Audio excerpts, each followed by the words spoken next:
Beim letzten großen Promi-Backen habe ich was total Interessantes gesehen, Leute. Eine Tarte Tatin, s'il vous plaît. Und da haben sich die Promis echt die Zähne dran ausgebissen. Und das probieren wir heute auch mal zusammen. Und ich mache mir schon mal einen Mürbeteig aus Butter, Mehl, bisschen Zucker und Salz. Warum heißt der Mürbeteig eigentlich Mürbeteig?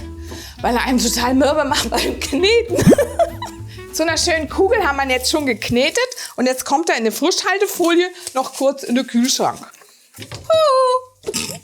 Zuerst schälen wir uns die Äpfel, dann schneiden wir es in Spalten und die tun wir uns jetzt in ein bisschen Wasser mit Zitronensaft, damit sie uns nicht braun werden.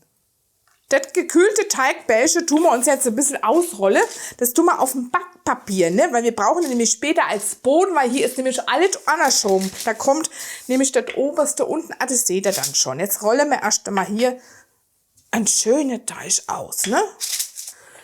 Na, da bin ich ja mal was gespannt hier. Ich wieder Gigi Anna wieder den Rand voll nehme, ne? Und Tarte Tatin machen wollen. Da bin ich gespannt, ob ich das auch so gut hinkriege wie die Promis. Zwischendrin immer mal ein bisschen mehlen, dass das nicht hängen bleibt, das Nudelholz, ne? Ausgerollt ist er, dann tue ich mir immer rückwärts auf so ein Tablett legen, auf ein Backtablett. Und dann muss man noch ein bisschen mit der Gabel einstechen. Weil das wird nämlich so eine richtige Teigplatte, gell? Und so tut man dann auch noch mal in den Kühlschrank. Unsere Apfelspalten können wir jetzt aus dem Zitronenwasser rausnehmen. Und das Handtuch schlagen wir jetzt einfach über, dass sie schön trocknen können. Jetzt geht es dann ans Karamell, weil das ist nämlich das Schwierigste, Leute. Und dazu geben wir uns einfach ein wenig Zucker in die Pfanne, Wasser dazu. Durch das Wasser mit da drin verbrennt der Zucker nicht so schnell beim Karamellisieren. Also man kann natürlich den Zucker auch ganz alleine reintun und karamellisieren, aber das will ich nicht machen. Macht's ja mal so, das klappt viel besser. Also wenn ihr glaubt, ich habe das vorher geübt, nee, habe ich nicht. Wir machen es echt just in time heute, weil eigentlich Karamell kochen kann ich, falls ihr mal unser Dulce di Leche Rezept angeschaut habt. Aber mit dieser Tatin, oh, wenn ich Französisch mich auch noch lerne. Aber jetzt geht's schon los. Hier wird jetzt der Zucker schon etwas dicker und dann fängt er auch langsam an, sich zu färben. Also passt auf jeden Fall auf, der müsste eine richtig schöne goldgelbe Farbe kriegen. So, jetzt muss die Butter dazu.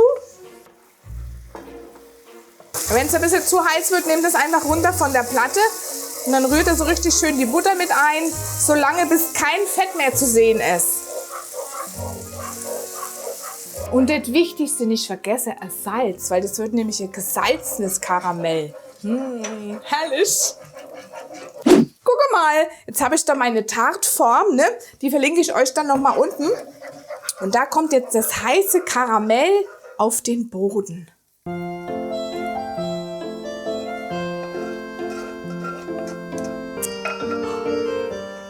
Das lassen wir jetzt mal ein bisschen abkühlen und inzwischen heizen wir uns schon mal den Ofen vor. Schau mal, jetzt haben wir hier so einen richtig schönen Karamellspiegel. Und da drauf platzieren wir jetzt unser Äpfelstückchen so richtig hübsch.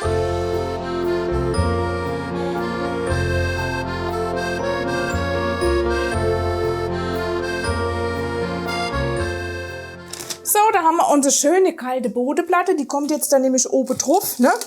Und dadurch, dass die so schön kalt ist, lässt die sich auch super platzieren. Guck.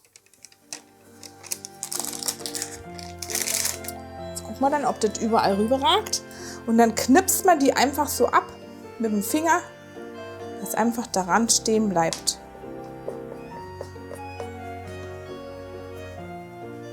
Und die Reste können wir jetzt wieder in den Kühlschrank legen und später ausholen. Da können wir noch voll leckere Kekse backen. Also bis jetzt schaut es ja ganz gut aus. Und jetzt kommt das gute Stück dann in den Ofen. Ich habe mir da jetzt mal noch mal was überlegt, ne? Weil in dem Rezept steht drin, man soll, wenn der fertig ist, den noch 10 Minuten stehen lassen und dann erst stürzen. Aber das Karamell es wird so schnell fest, ich kann mir nicht vorstellen, dass das dann noch irgendwie funktioniert. Also ich entscheide mich jetzt mal dagegen. Wenn der fertig ist, stürze ich den sofort. Naja, wenn ich falsch liegen sollte, dann habt ihr wenigstens was zu lachen.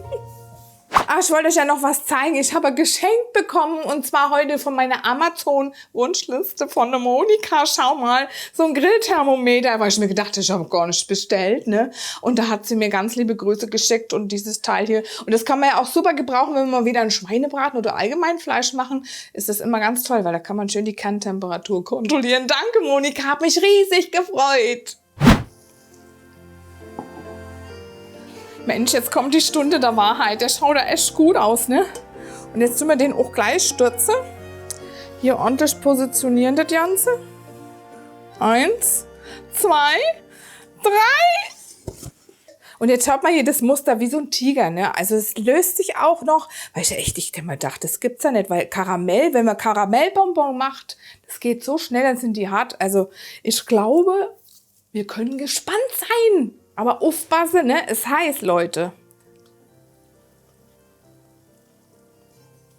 Uiuiui. Voila! Hui! Das hat doch jetzt super geklappt, Leute, oder? Die schaut doch herrlich aus, diese Tarte Tatin. Ein einmaliges Rezept. Also stutzt es gleich. Dann klappt es auch mit dem Karamell. Ich bedanke mich fürs Zuschauen. Ciao, macht's gut!